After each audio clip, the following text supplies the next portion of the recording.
দেখুন নবাব বাহাদুর, দেখুন এই বছর কৃষ্ণনগর রাজ্য ফসলে ভরে গেছে।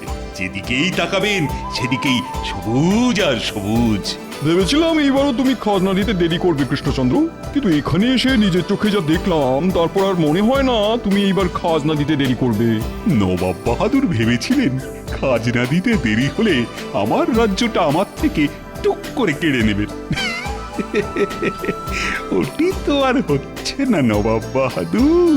জাহাপানা, আপনি যা ভেবেছিলেন সেটা আর হবে না মনে হচ্ছে। নবাব বাহাদুর কি ভেবেছিলেন? তা জেনে তুমি কি করবে শুনি? না মানে এমনি জিজ্ঞাসা করছিলাম, রাগ করছেন কেন?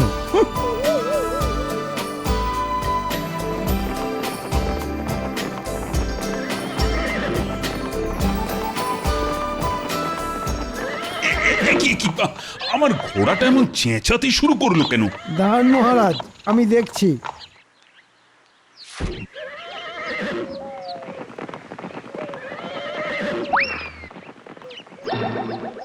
এই দেখুন মহারাজ, আপনার ঘোড়ার পায়ে কাঁটা ফুটেছিল, তাই যন্ত্রণায় এমন চেঁচাচ্ছিল। না না না, এই অবস্থায় ঘোড়ার পিঠে চেপে রাজবাড়ি ফেরার কোনো মানই হয় না। তুমি নবাব বাহাদুর আর উজিরকে নিয়ে এগিয়ে যাও মন্ত্রী, আমি আমার ঘোড়াকে নিয়ে হেঁটে হেঁটেই রাজবাড়ি যাব। আচ্ছা মহারাজ।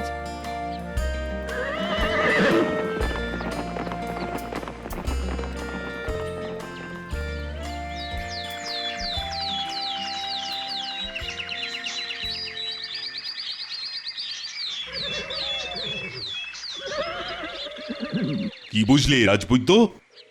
আপনার ঘোড়ার পায়ে গভীর ক্ষত সৃষ্টি হয়েছে মহারাজ। সেরে উঠতে এখনো 1 মাস মতন সময় লাগবে। সে লাগুক, কিন্তু আমার ঘোড়াটা পুরোপুরি সুস্থ হয়ে উঠবে তো? আমি ক্ষত স্থান পরিষ্কার করে ওষুধ লাগিয়ে দিয়েছি মহারাজ।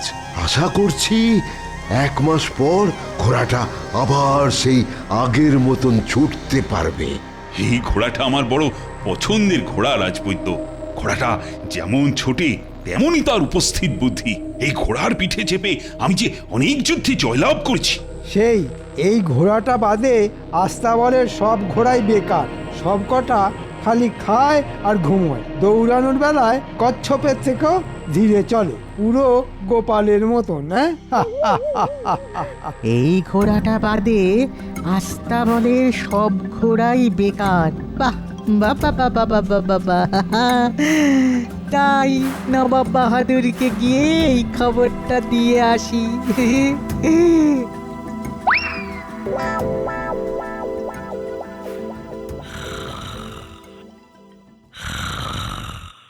বলি আর কত ঘুমোবে শুনি? আজ বুঝি তোমার রাজসভায় যাওয়া নেই? আছে গিন্নি, আছে। মহারাজ যেদিন রেগে গিয়ে তোমাকে রাজসভা থেকে বার করে দেবেন সেদিন বুঝবে। বলি তখন সংসার চলবে কি করে শুনি? কেন কেন কেন মহারাজ আমাকে রাজসভা থেকে বার করে দেবেন কেন শুনি? আজ পর্যন্ত তো তোমাকে একদিনও রাজসভায় সময় মতন যেতে দেখলাম না। তুমি রোজ দেরি করে রাজসভায় যাও। এই ব্যাপার, গোপাল ভাঁড়কে চটালে তার পরিণাম ভালো হবে না, এ স্বয়ং আমাদের মহারাজ জানেন, বুঝলে গিন্নি। তাই আমি যত দেরি করেই রাজসভায় যাই না কেন, মহারাজ আমাকে তাড়িয়ে দেবেন না। গাটা কেমন ম্যাচ ম্যাচ করছে। এই শোনো, আমাকে তুমি মহারাজ পাওনি যে আমি তোমাকে ছেড়ে দেব। এক্ষুনি উঠে থলে হাতে বাজারে যাও, না হলে কিন্তু। ওরে বাবারে, যাচ্ছি যাচ্ছি যাচ্ছি গিন্নি।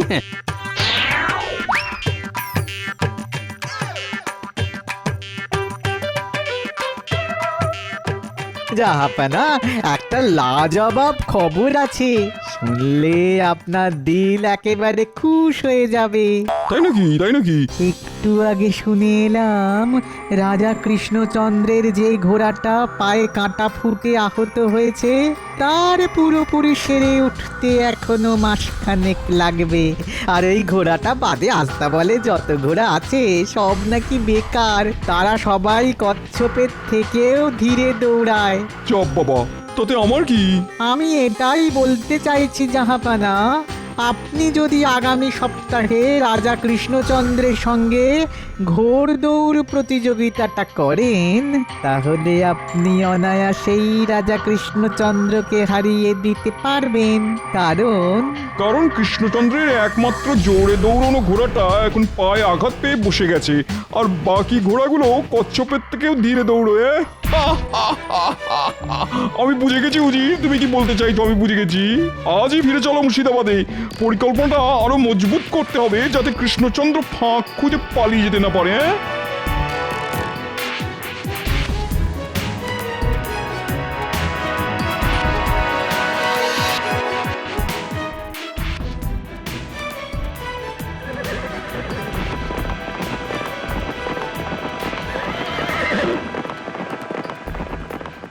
নবাব বাহাদুর এলেন আবার এর মধ্যে চলেও গেলেন। না, আমাকেও বাজার যেতে হবে, দেরি হলে আবার গিন্নি মুড়ো ঝাঁটা নিয়ে তেড়ে আসবে। আর কিছু চিন্তা ভাবনা করলেন জাহাপানা? করেছি উজির, করেছি। ঘোড়ায় চেপে আস্তে আস্তে সব ছকে ফেলেছি। এইবার এমন পরিকল্পনা করেছি যে কৃষ্ণচন্দ্র কোথাও পালাতে না পেরে আমার পায়ে লুটিয়ে পড়বে একেবারে।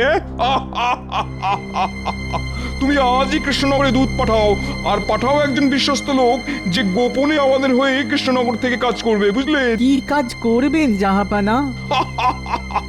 সময় এলে সব জানতে পারবে।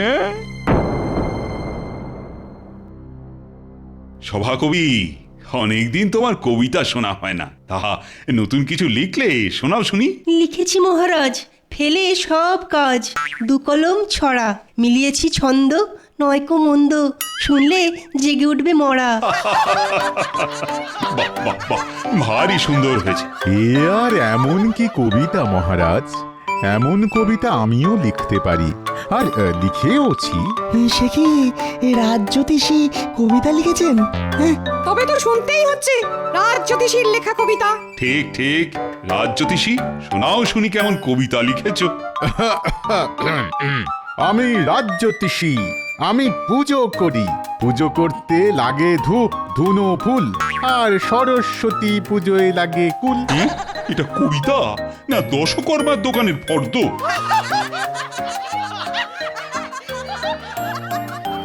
মহারাজ, একটা জিনিস লক্ষ্য করে দেখেছেন?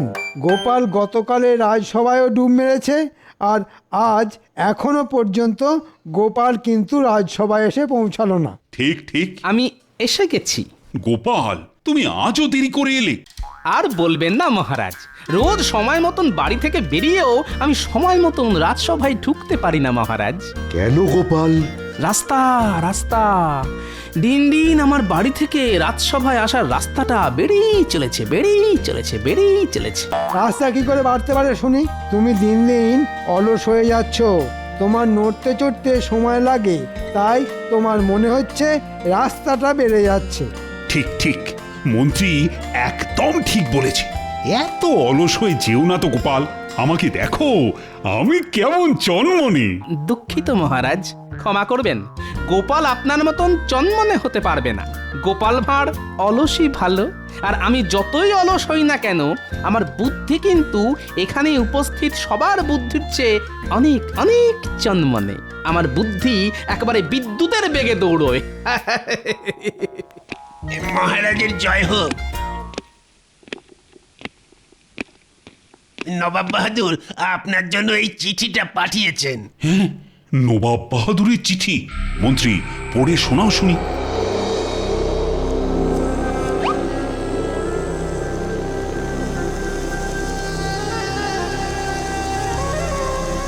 মহারাজ, নবাব বাহাদুর লিখেছেন উনি আপনার সঙ্গে ঘোড়দৌড় প্রতিযোগিতা করতে চান। নবাব বাহাদুর সামনের সপ্তাহে আমাদের রাজ্যে আসবেন আপনার সঙ্গে ঘোড়দৌড় করতে। উনি আরও বলেছেন যদি আপনি এই ঘোড়দৌড় প্রতিযোগিতা হেরে যান তাহলে উনি আমাদের এই রাজ্যটা নিয়ে নিজের নামে লিখে নেবেন। সে কি, নবাব বাহাদুর যে নিজের চোখে দেখে গেলেন আমার ঘোড়াটা পায়ে কাঁটা ফুটে আহত হয়েছে? তাই তো ওনার এই ঘোড়দৌড়ের ইচ্ছে মহারাজ। এটাও বুঝলেন না? উনি সঠিক সময়ে সঠিক চাল চেলেছেন। ওহ, এবার কি হবে? আস্তা বলে বাকি যে ঘোড়াগুলো আছে তাদের নিয়ে নবাবের সঙ্গে ঘোড়দৌড় প্রতিযোগিতা হলে আমি নিশ্চিত হারব, এ ব্যাপারে আমার কোনো সন্দেহ হয়নি। হাতে এখনো 7 দিন সময় আছে মহারাজ, আপনি আমাকে কিছু মোহর দিন, আমি আস্তাবলের বাকি ঘোড়াদের জোরে দৌড়ানোর তালিম দেওয়ার ব্যবস্থা করছি। বাহ বাহ বাহ, একটা ভালো বুদ্ধি দিয়েছো তুমি মন্ত্রী। কত কত মোহর চাই বলো? 100 মোহর মতন দিলেই হবে মহারাজ। এই না, যত তাড়াতাড়ি সম্ভব ঘোড়াদের তালিম দেওয়ার কাজ শুরু করে দাও মন্ত্রী। আরে হাতে সময় যে বড় কম।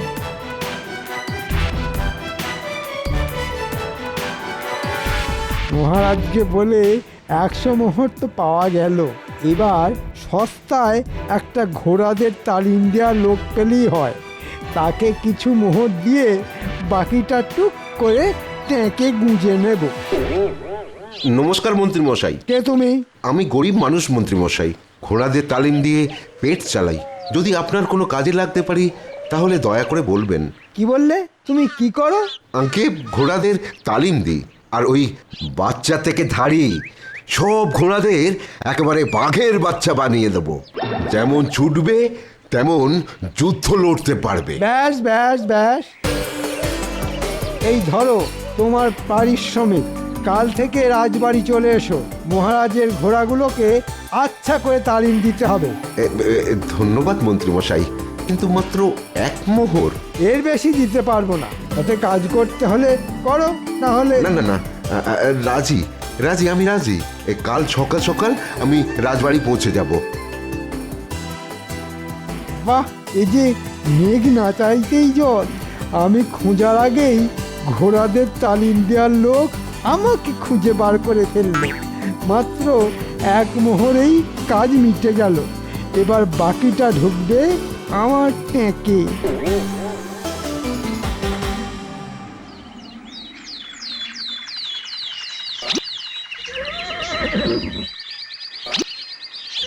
বাহ মন্ত্রী বাহ, এরই মধ্যে ঘোড়াদের তালিম দেওয়ার লোক খুঁজে তালিম দেওয়ার কাজও শুরু হয়ে গেল।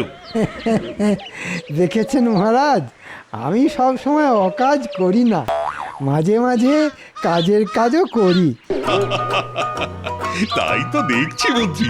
হে, বলছি 7 দিনের মধ্যে ঘোড়াগুলোকে তালিম দিতে পারবে তো? পারবো মহারাজ। কত গাধা পিটিয়ে ঘোড়া করে দিলাম, আর ঘোড়া পিটিয়ে ঘোড়া করতে পারবো না, তা কি হয়?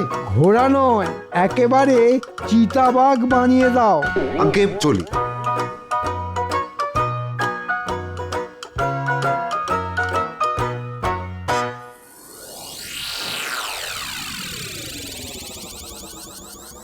একটা ভালো খবর আছে জাহাপানা আপনার জন্যে। কি খবর রুজির? আমাদের লোক ছদ্মবেশে কৃষ্ণনগরের রাজবাড়িতে গিয়ে উঠেছে রাজা কৃষ্ণচন্দ্রের ঘোড়াদের তালিম দেওয়ার জন্যে।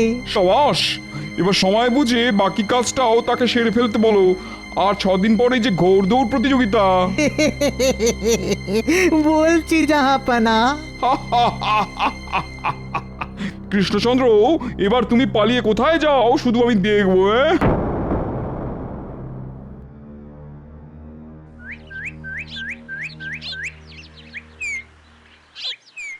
দেখতে দেখতে 5 দিন কেটে গেল। আগামীকাল নবাব বাহাদুর আসবেন আমার প্রাসাদে। তার আগে একবার দেখে আসি ঘোড়াদের তালিম দেওয়ার কাজ কত দূরে এগোলো।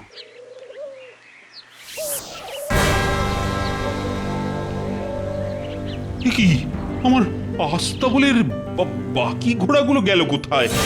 আর ঘোড়াদের তালিম দেওয়ার লোকটাই বা কোথায় গেল? প্রহরী, প্রহরী! আজ্ঞে মহারাজ। ঘোড়াদের তালিম দেওয়ার জন্য যে লোকটা এসেছিল তাকে কোথায় দেখেছো? আগে তিনি তো গতকাল মাঝরাতে আস্তাবলের সব ঘোড়াদের নিয়ে বেরিয়ে গেলেন। হ্যাঁ, বেরিয়ে গেলেন মানে? কোথায় গেলেন? আর তুমি তাকে যেতেও দিলে? আমি তাকে আটকে ছিলাম মহারাজ। উনি বলেন যে মহারাজের কাছ থেকে অনুমতি নিয়েই এই ঘোড়াগুলো নিয়ে মাঠে যাচ্ছেন তালিম দেওয়ার জন্য। হ্যাঁ, মাঝরাতে তালিম? এই মন্ত্রী, তুমি তুমি কোথা থেকে ঘোড়াদের তালিম দেওয়ার জন্য ওই লোকটাকে ধরে নিয়ে এসেছিলে শুনি? আগে লোকটা আমার কাছে নিজেই এসেছিলেন মহারাজ। কেন মহারাজ, কি হয়েছে একটু খুলে বলবেন? আর কি হবে গোপাল, আমার আর কিছু বাকি নেই। গতকাল রাতে আমার আস্তাবলে সব ঘোড়াদের নিয়ে ওই লোকটা পালিয়েছে। সে কি, পালিয়েছে? মন্ত্রী মশাই, এখনো সময় আছে, আমাকে সবটা খুলে বলুন, না হলে কিন্তু আমাদের রাজ্য ছাড়া হওয়ার হাত থেকে কেউ বাঁচাতে পারবে না। বলছি আমি রাস্তা দিয়ে হেঁটে হেঁটে যাচ্ছিলাম, লোকটা আমার কাছে এসে বলল,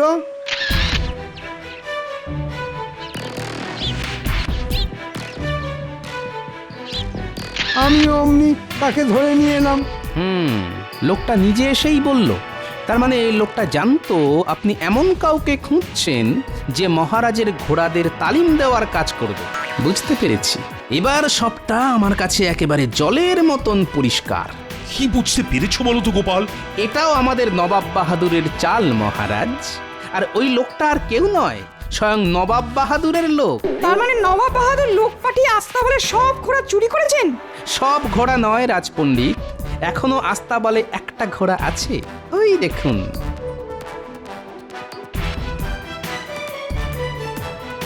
এবার কি হবে গোপাল? আগামীকালই যে নবাব বাহাদুর কৃষ্ণনগরে আসবেন, পরের দিন খুব সকালে ঘোড়দৌড় প্রতিযোগিতা শুরু হবে। আর আপনি ঘোড়দৌড় প্রতিযোগিতায় আপনার ওই ঘোড়ায় চেপেই জিতবেন মহারাজ। হ্যাঁ, ঘোড়ায় চেপে মহারাজ জিতবেন? তোমার কি মাথা খারাপ হলো গোপাল? মাথা আমার নয় মন্ত্রী মশাই, খারাপ আপনার হয়েছে। তাই মোহরের লোভে যাকে তাকে ধরে এনে রাজবাড়িতে ঢুকিয়ে দিয়েছিলেন। এবার বুঝলেন তো বেশি লোভ করলে কি হয়? গোপাল, এবার তুমি যেটা ভালো বোঝো সেটাই করো, যে করেই হোক এই রাজ্যটা বাঁচাও। এত সহজে যে আমি এই রাজ্যটা নবাব বাহাদুরের নামে হতে দেব না মহারাজ। আর এই যে মন্ত্রী, তুমি দিন দিন একটা লোভী শেয়াল হয়ে যাচ্ছ। দাঁড়াও, সব ভালো ভালো মিটতে দাও, তারপর দেখাচ্ছি মজা।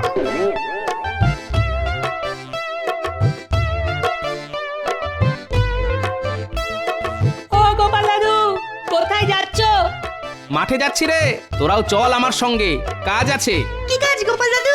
চল না, যেতে যেতে বলছি।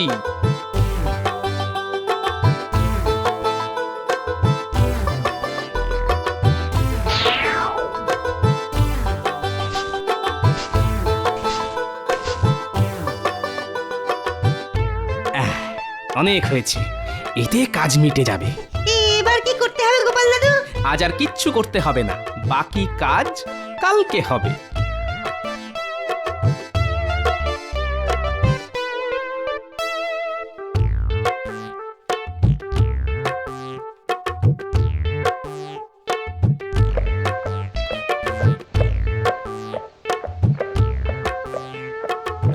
আসুন আসুন নবাব বাহাদুর, আসুন। কি কৃষ্ণচন্দ্র, ঘোড়দৌড়ের জন্য তুমি তৈরি তো? তৈরি নবাব বাহাদুর, আপনারা বরং আজ রাতের জন্য আপনাদের ঘোড়াগুলো আমার আস্তাবলি রেখে দিন। চল চল।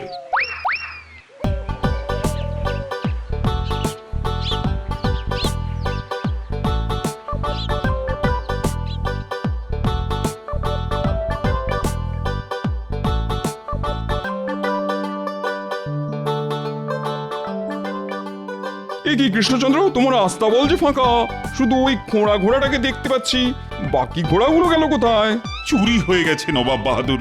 রাজা কৃষ্ণচন্দ্র বুঝি এই ঘোড়ায় চেপে আগামীকাল ঘোড়দৌড় করবেন? হ্যাঁ, তাছাড়া তো কোনো উপায় নেই। গোপাল নিশ্চয়ই কিছু না কিছু একটা ব্যবস্থা করবে।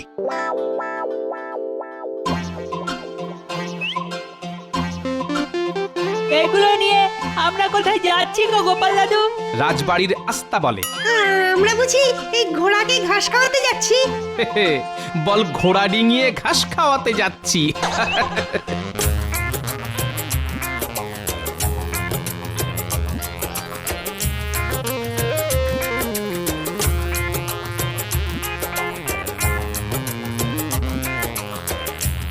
এইবার সব ঘাসগুলো ওই দুটো ঘোড়ার সামনে রেখে আয়।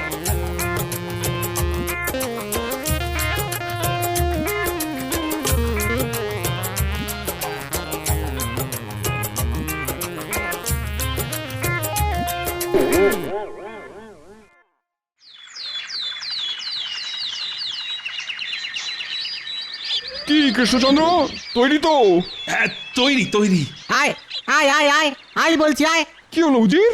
দেখুন না জাহাপানা, আপনার ঘোড়াটা এত ঘাস আয় আয় আয় আয় আয় আয় এত ঘাস খেয়েছে না যে কিছুতেই নড়তে পারছে না। আয় আয় আয় আয় আয় আয় আয় আয় হ্যাঁ, আয় বলছি, নড়তে আয়। যখন পারছে না তখন ছুটবে কি করে?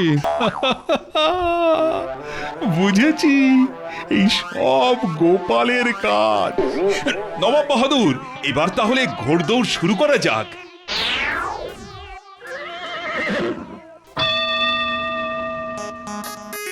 এই কি হলো? আরে ঘোড়াটা দাঁড়িয়ে রইলো কেন? চল চল, আরে এই উজির, আরে কিছু একটা করো। আরে কৃষ্ণচন্দ্র এগিয়ে গেল তো। আয় আয় আয় আয় আয় টুস টুস টুস আয় যা যা যা যা যা যা যা যা আচ্ছা মুশকিল তো। এই এই চল চল।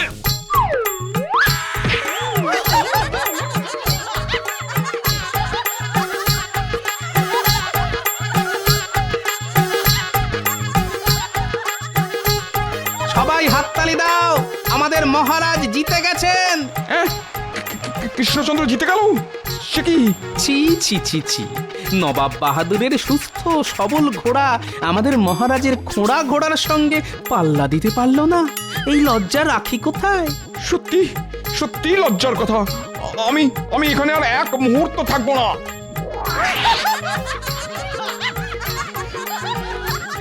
দাঁড়ান, আপনি যাচ্ছেন কোথায়? আমাকে ছেড়ে দাও গোপাল, আমাকে যেতে দাও গোপাল। দেব, তবে তার আগে আমাদের আস্তাবলের সব ঘোড়াগুলো কোথায় গেল সেটা তো বলে যান। আছে আছে আছে, তোমাদের আস্তাবলের ঘোড়াগুলো এই রাজ্যেই আছে, ওগুলো আবার তোমাদের কাছে ফিরিয়ে দেওয়া হবে। শুধু আমাকে যেতে দাও গোপাল। না গোপাল, উজিরকে ছেড়ো না। ঘোড়াগুলো ফিরিয়ে দেওয়ার পরই উজির মুক্তি পাবে।